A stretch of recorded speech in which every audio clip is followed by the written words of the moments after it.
Hi, everyone. John Whitehead joins us from the Rutherford Institute. He is an attorney and author who has written, debated, and practiced widely in the area of constitutional law, human rights, and popular culture. He's widely recognized as one of the nation's most vocal and involved civil liberties attorneys. Now, today, we're going to talk about a subject that usually has crickets because no one wants to pay attention to it. We're going to talk about sex trafficking, and we're also going to talk about how social media plays a huge role in helping people who are part of this billion-dollar industry that has to do with sex trafficking, our kids, and using social media to do so. So please stay tuned. You need this information. Thanks for joining us. I'm not the house of cards that falls down easily. I'm strong enough to handle what you throw at me. Welcome to Mental Health News Radio. I'm your host, Kristin Sunanta Walker. Just what are we going to discuss? The intimacy that is mental health. Let's continue to make it as comfortable as discussing brain health or heart health. This show has been on the air for several years, and we have amazing co-hosts. And then we created a network of podcasters on mentalhealthnewsradionetwork.com, a place where every possible facet of mental well-being can be talked about openly. My show, after several hundred interviews, the format is this: intimate, deep, funny, touching, sometimes uncomfortable, but always vulnerable conversations with interesting people. The goal is to have you, our listening family, many of you who have become my good friends, feel as though you are listening in on private conversations. Thank you for tuning in and becoming part of this amazing journey with me, and now with our network of podcasters. Just knowing this podcast might be helping any of you realize you are not alone on this journey called being a human being makes doing this podcast worth every second. After all we promised, we'd be cordial. John Whitehead, thank you so much for agreeing to come on this podcast with Dr. Lisa Day and I. Thanks for having me on. Absolutely. I'm going to turn this over. This is Kristin. I'm going to turn this over to Dr. Day because this is near and dear to my heart too, but this was something that you brought to my attention. So I know you've got a list of questions. So go ahead, Lisa. Yeah, I sure do. And Kristin, I've been a therapist for over 25 years, and I deal with all kinds of trauma and sexual abuse and addictions. And one of the things that strikes me, John, when I came across your article on sex with children, being big business in America, a $10 billion business, in fact, was the atrocity with how easy it is for us to turn our back on it, that it's so gross and so horrifying that many of us are pretending like it's not happening. And so one of the reasons I wanted to have you here today and to explore with you your thoughts and your discoveries in this process is to look at how can we as Americans, how can we as people begin to look toward this, take action toward helping not only the victims, but the Johns and the people who are involved in it, because it's a disease that's infecting us at many levels. So I so appreciate you being here. And I guess to start, with it being a topic that we don't really want to talk about, is when you think of human trafficking, how would you describe human trafficking to the lay public? Human trafficking is using, my articles focus on children, but using young children as early as 4 years old and making money from having sex with them. And it's a phenomenon that's incredibly widespread through all levels of government, by the way. Many government officials, again, you're talking to someone who's sued politicians out of Washington, D.C. and across the country, including one president. I did win a case. It was Bill Clinton with his sexual problems. And I've sat down with a number of people working in and out of government, and they tell me that it's worse than actually I think in terms of adults. And the police are involved. If people, again, I've written on this. I wrote an article called Predator Cops. You can go to our website later. We can give you out the website. You can read that. But the police are involved. Families are involved. Foster families are involved. So it's a business. But what we've done basically is we've allowed technology to now dictate what children see, and what children are seeing on their cell phones, their laptops, even on television. It's things I didn't see till I was in college. Right. A lot of part of my years in college. And what we've done, again, I studied this. There's an excellent book, by the way, called The Disappearance of Childhood by a fellow named Neil Postman, who was a professor at NYU, who wrote a book early, again, and like I said, 37 years ago in 1982. And I first read it, and I read it that year. I was shocked at what he was saying, but I said this couldn't be true. And what he was saying about what was coming over the horizon, if he were alive today, he would be looking at me going, I tried to tell you, you know. And the thing is that it's a big business. It's how we view people. We've changed.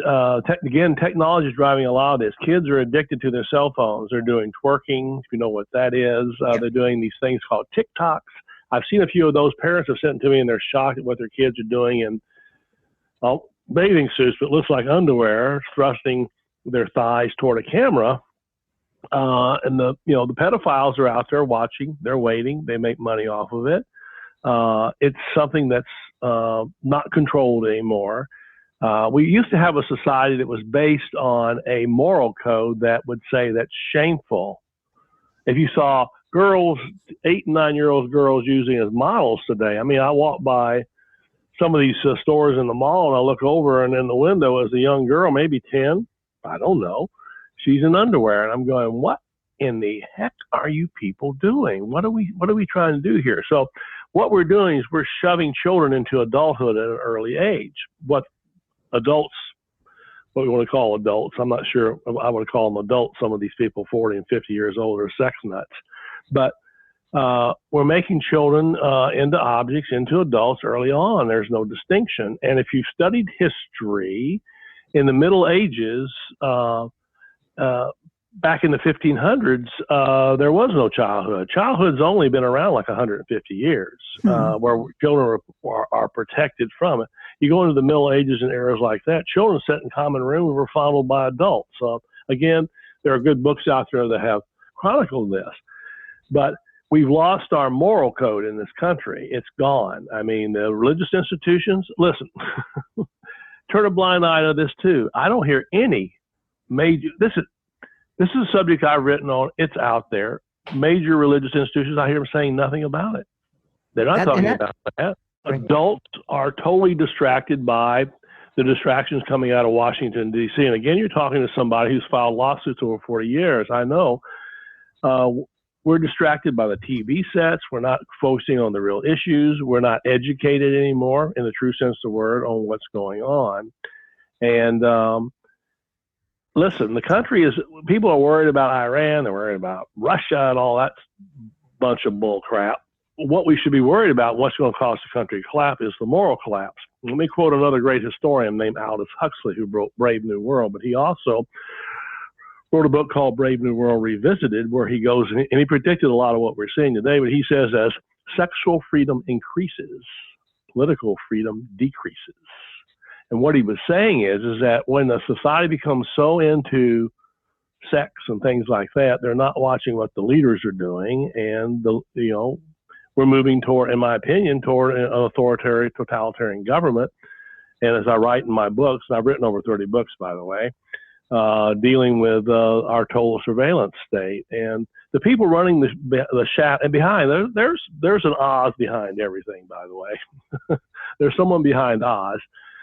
This country is run by major corporations. They want money, and that's all they want. They don't give a darn about morality or freedom. They want your money. And if they can sell kids, they'll do it. You know something? We're allowing them to do it when we buy their products.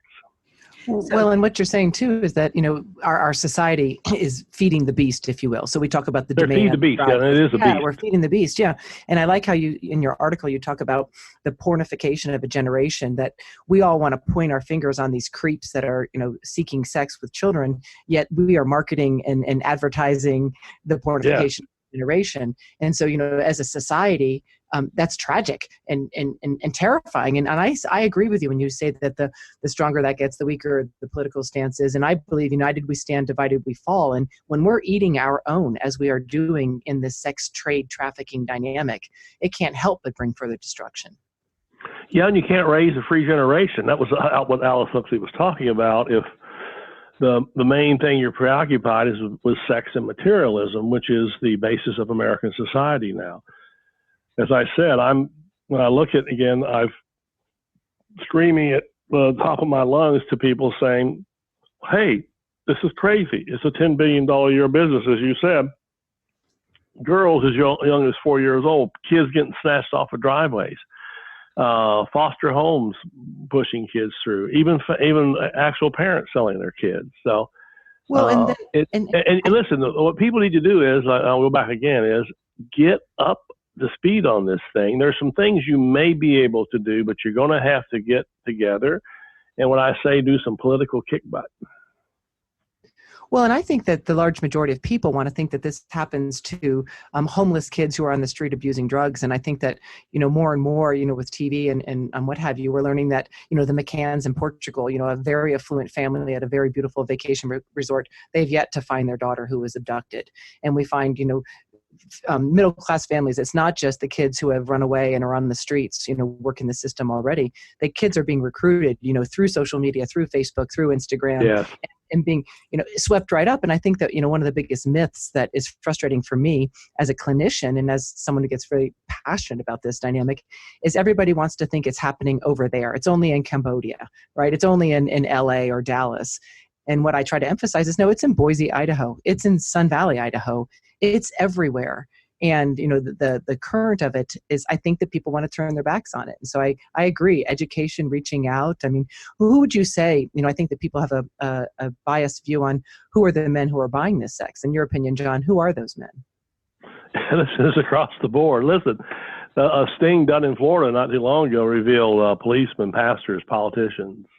I mean, the Catholic Church is in and out of this mess all the time, as anybody who reads the news knows, with this particular problem. And it's pedophilia, but it's across the board. I mean, it is a huge business. It's a society without restraint anymore. And it's not, like I say, people do not want to know this, basically. When I'm talking about something, I say, oh, this couldn't be true. And then I point to the studies, the Washington Post, the LA Times, and these people are writing on it. But when you turn on CNN, Fox, you don't hear about any of this. Oh, no. You hear about Donald Trump's latest blurt or whatever he's doing, or whatever politician's blowing steam at somebody. But again, they don't care about that. The average person running this country, the corporations, they have so much money. They're flying around on jets, going to parties, sometimes dealing with young girl slaves. Jeffrey Epstein, if you know who he is, people like that. Followed that, Bill Clinton flying over to his estate on and off. These are things that, again, the police don't seem to be worried about it. Congress is not saying much about it. And the question is, why not? Well, and I think one of the things that was surprising to me when I was doing some more research preparing for this is that, as a clinician especially, we think, oh, it's the pedophiles. And yet it's important to realize that not all pedophiles are going to pay children for sex, and not all people who pay for sex with children are pedophiles. But what was stunning to me was that the average John, if you will, in one study I read was between, and maybe this was in your article as well, John, is between 30 and 40 years old and has a wife and kids. Yes. And it's more of an opportunistic sexual encounter. I mean, they're right around us. There are our soccer coaches, there are pastors, and the secrecy of it and how we're, looking over it, again, I believe is our one of our main problems and challenges. And the thing is, I've had some women who, were married to men, and they've actually contacted me saying, my husband's watching porn to 3 a.m. in the morning. And I'm going, well, if you knew my mother, she had a big foot. She'd have kicked my dad out of the house. He wasn't like that, but she would have. So they'd have done something about it. But they're saying, he watches porn to 3 a.m. in the morning. I'm going, well, you think that's good for him, But the point is, it's everywhere. And again, I've written on this going back into the late 50s and 60s when Playboy magazine plopped down. And by the time I got to college, at that point in time, my senior year, Playboy was being handed around the college campuses with nude women talking about sex with this and sex with that. So it started a long time ago. And again, it was allowed. I mean, people just put up with it, And the question is, it's like a disease. It's like a bacteria. Once it gets in the body, it starts eating away. It's like a flesh-eating disease. And that's what we're facing today. And again, I go back, Aldous Huxley's right. We're going to collapse. This country, if you studied, by the way, going back and studying Rome, the end era of Rome was a sex era. I mean, Caligula would go through Rome on a chariot masturbating, and the public would cheer. Those are facts. When you would walk into many Roman homes, there were genitals over the door. Sex was what they were preoccupied. So once you move in that direction, and we're in that direction right now, we're consumed by it, and it's going to get worse. It's out there now. It's in everybody's face when you go to movies or whatever. I mean, why do they have ratings on movies? Or in your living room on TV. In TV. When I was a kid, everybody could go to a movie together. Today, you can't take a kid to most movies now, even so-called kid movies, PG-13. You don't know what words they're going to drop, what sex scenes people are going to be in, implied stuff. So I experienced that just on the TV in my living room, and it's not HBO or anything. I just think that looks like porn. I'm just not seeing sexual body parts. But for all practical purposes, that is porn. But what do you think My wife and I recently went to, Manhattan, went to Broadway and saw a couple plays. They were the phrase is humping on stage. They didn't have their clothes off, but I'm going, that's on Broadway? Well, and so what do you think, how is it that, or, from a legal standpoint of view, or, it's just appalling to me that, the women, but in our case here, our biggest concern right in this conversation, not that the women aren't of my concern, but they're advertised on the internet, and then they're transported and sold, in these nasty hotels. And how is it, or where do we intervene, or is it possible to intervene with that advertisement, or is that just ongoing, goes under the black web or what have you? But how is it that they can be advertised, or what is the litigation, or what kind of legal process is involved in taking those kinds of websites or those kinds of advertising down?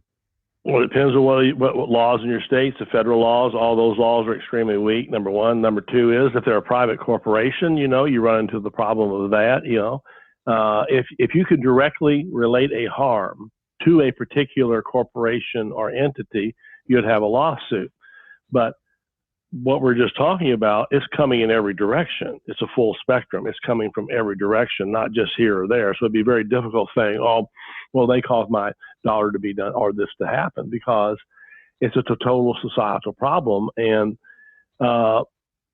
we keep looking for solutions, like how are we going to fight this, fight that? But what I'm saying is it's everywhere. The only way you're going to be able to turn this thing off is, to do this is turn this thing off. I mean, it's what they're seeing visually.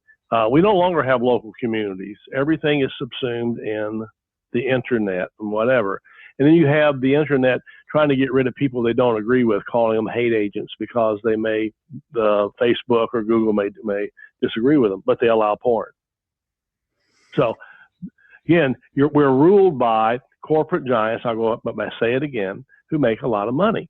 And the government's run. Listen, there was a 2014 study by Princeton University and Northwestern University. They studied 20 years of practices, laws passed in Washington, D.C. They came to the conclusion we're ruled by a money elite, which they called an oligarchy, a moneyed oligarchy. And basically everything is run by 535 billionaires on both sides. So you think you're voting for a Democrat or Republican, but you're not. You're voting for a corporation. And that corporation doesn't want to be stopped from doing what they're doing because they make too much money off of sex. Well, and I think you stated that as well. I believe it was your article that the porn industry brings in more money than Amazon, Microsoft, Google, Apple, and Yahoo. Oh, yeah. Yeah. Well, let me ask you this question. Do you think that legalization of prostitution has increased the demand, or do you believe that might be separate? Well, I think it's part and parcel of it. I don't, whether it's separate or not. Yeah, it's not. Again, prostitution's different than sex trafficking. I mean, in prostitution, well, not necessarily. Again, I'm a lawyer. I've helped women some of these women in this area.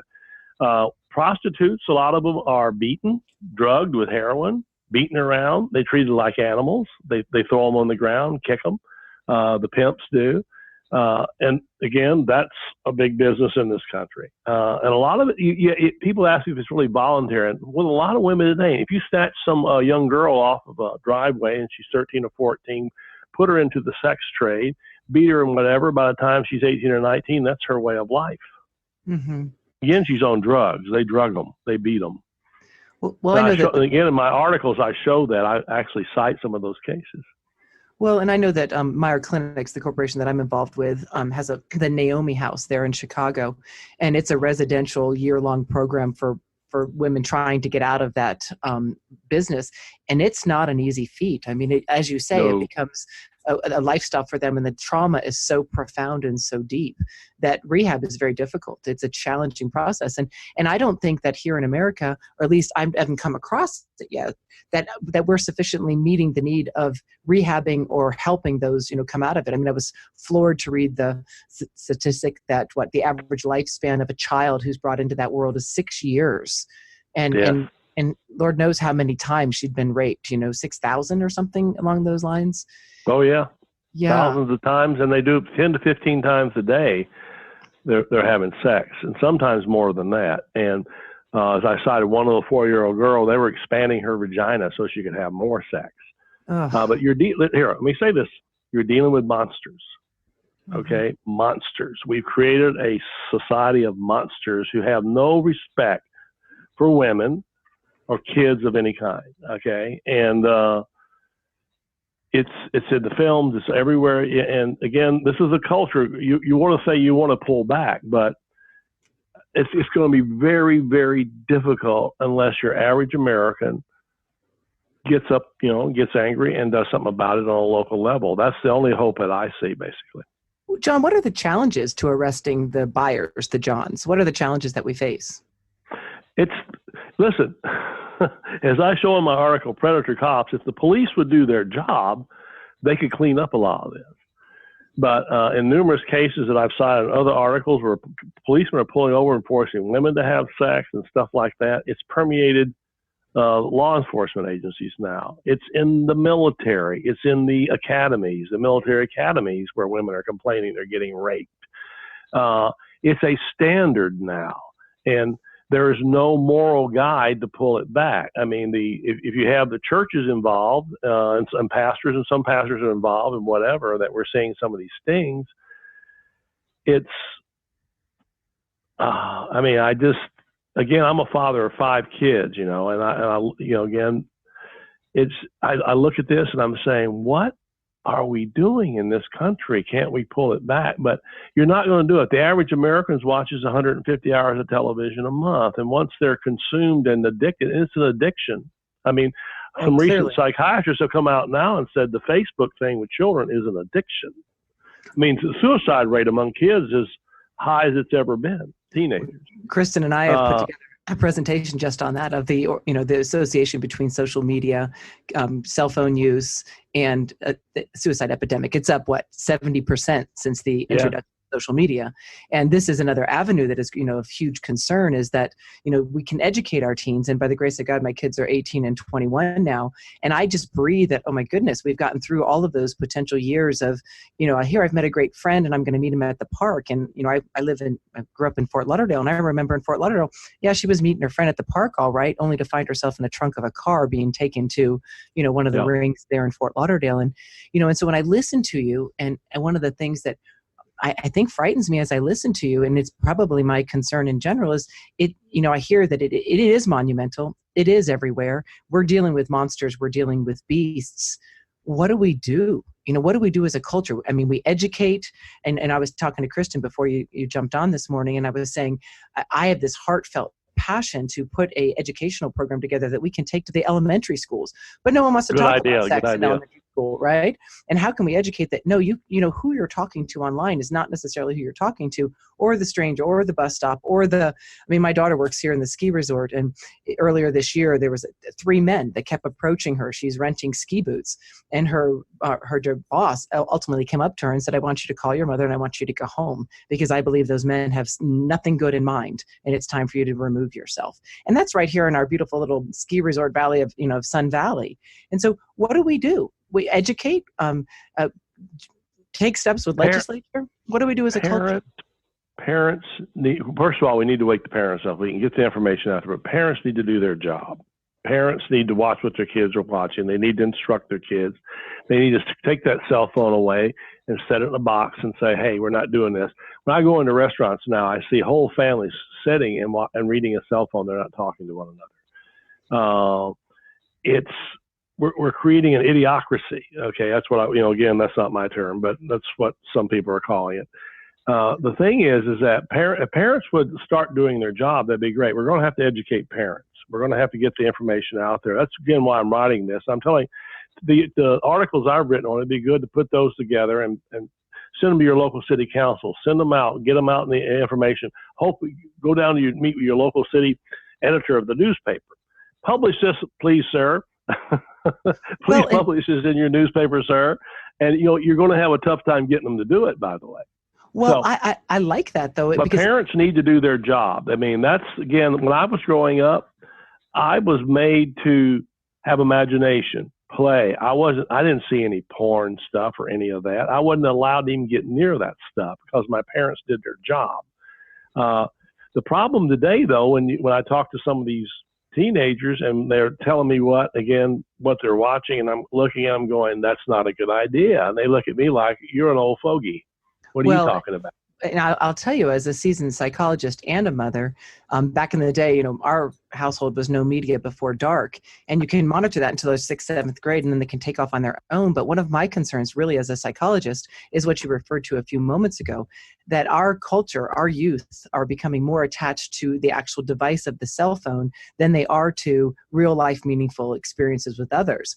And my concern, when we talk about this monster and this beast, is that with that social media, we're seeing a continued decrease in lack for concern that one has on other people, a lack of empathy, and then obviously selfies and all these butt shots, if you will, are twerking online.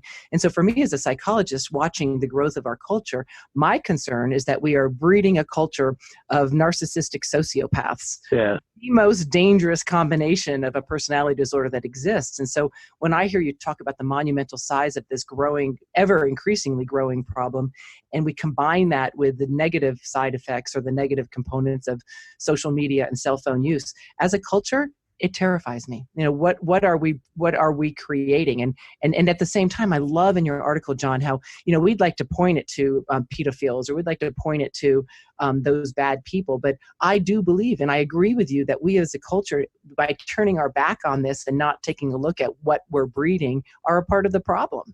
And how can we then turn it to become a part of the solution?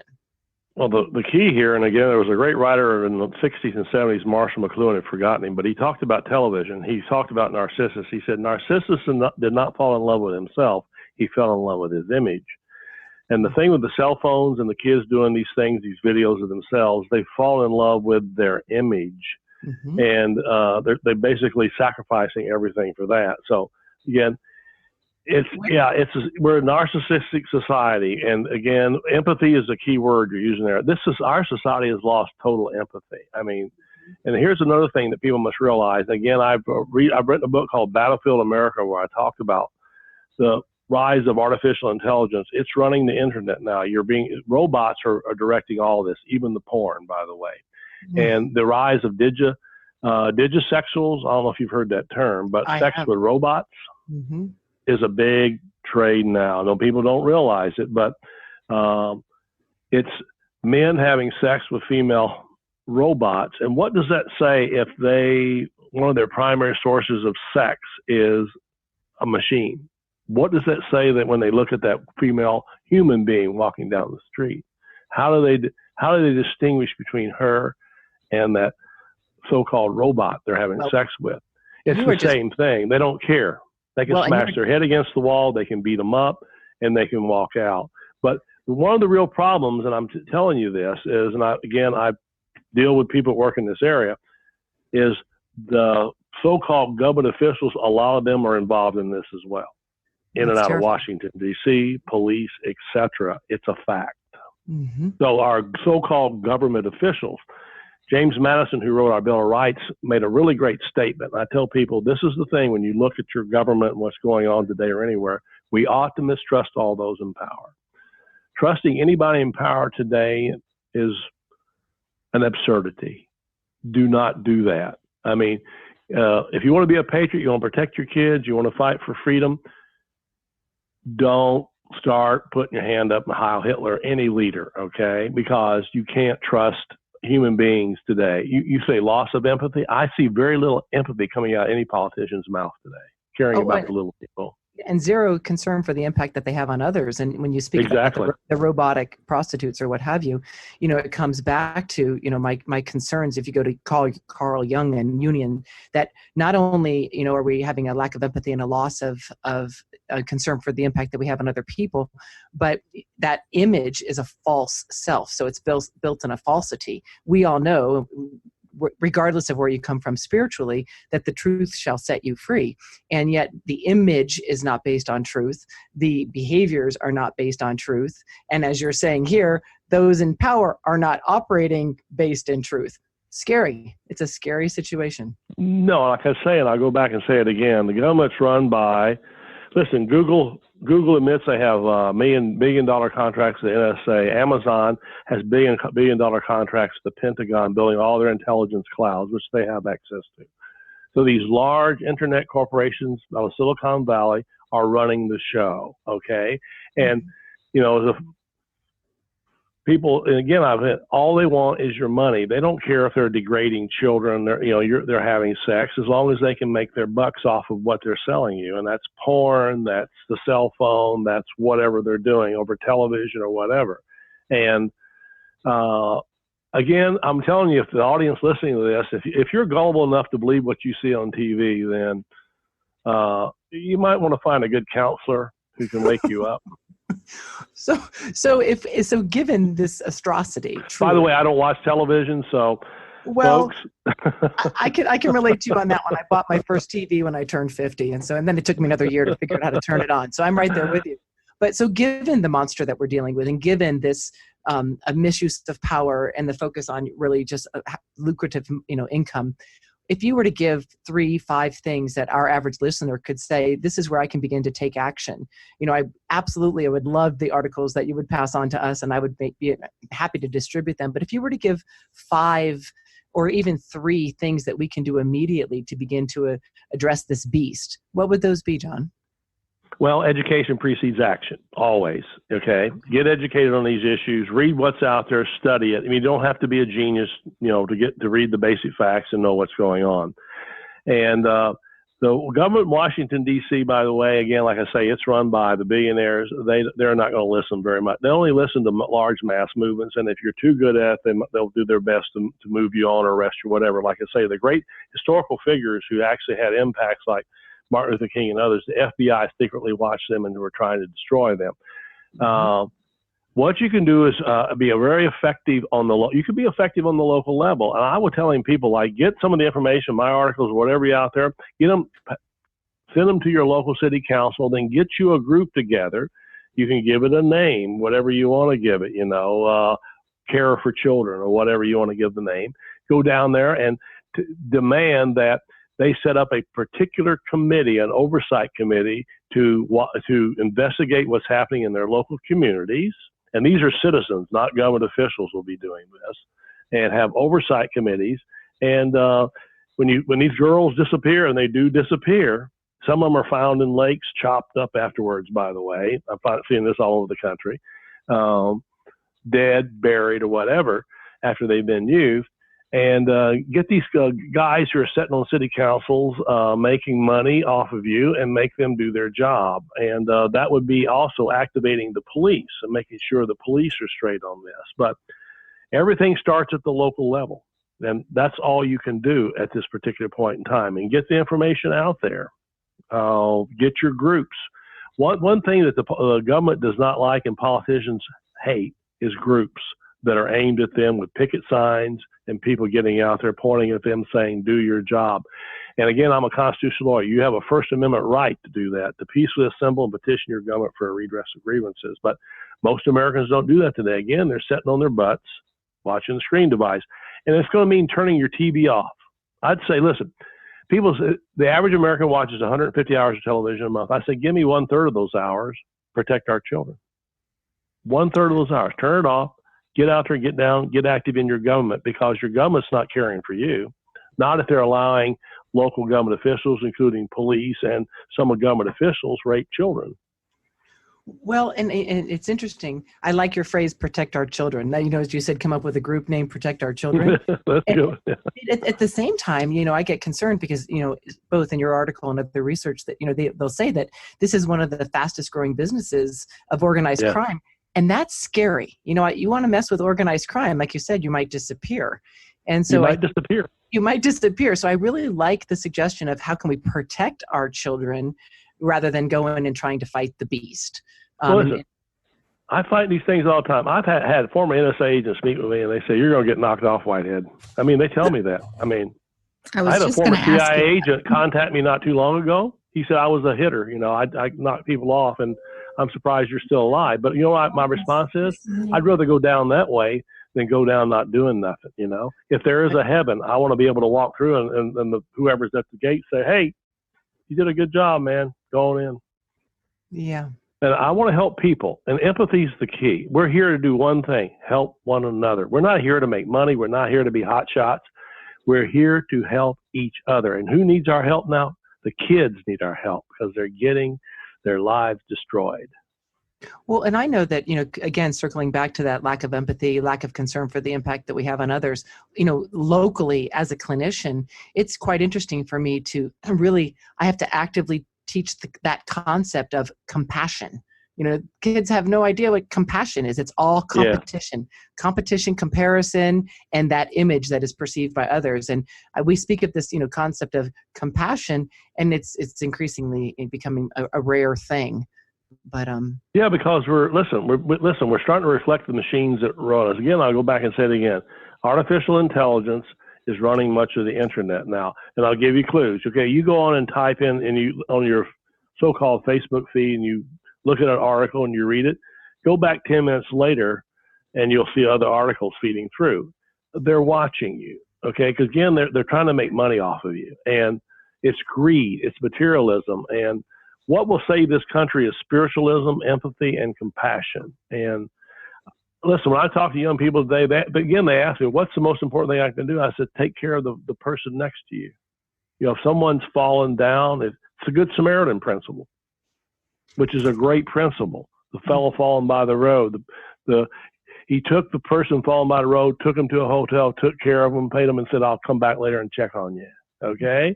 Most Americans can't do that because they got their heads down into a screen device. Into a screen device. Absolutely. And Kristin and I have talked about this on other podcasts as well, is that, we talk about attachment dynamics are key to connection, empathy, compassion, and all those wonderful qualities. But we were increasingly becoming a detached, an avoidant, detached society, which is just, again, united. Well, the main connection with kids today is to that cell phone and to whatever's pushing behind that cell phone information into their head. Right. And what did Philip K. Dick, the great science fiction writer, say? If a society can control thoughts, they can, if they can control words, they control your thoughts. And they can try to control kids' thoughts. And like I say, it's messing up kids' brains, and the suicide rate's soaring. It is. John, where can our listeners find out more about you? I have a website at rutherford.org. That's rutherford.org. And the articles we're talking about are on the website. And I say grab them, send them to your city council. And again, I've done a number of books where I talk about these matters. But I will give you a warning. I mean, I've been doing this for 40 years. This is the worst I've ever seen it. We're repeating the regimes of old, which all collapsed into horror. And that's what's frightening. Thank you so much for coming on and agreeing to do this show with us. One of the questions I wanted to ask you, and you answered it already, was, how careful you've had to be with yourself because you're someone talking about this. So I don't want to discourage listeners from jumping in and doing this. There is safety in numbers. So that's why I think there's safety in numbers. Get your friends together. I mean, one fellow with a sign at a city council meeting is considered a weirdo. 3 with the same sign is considered a movement, and they'll start listening to you.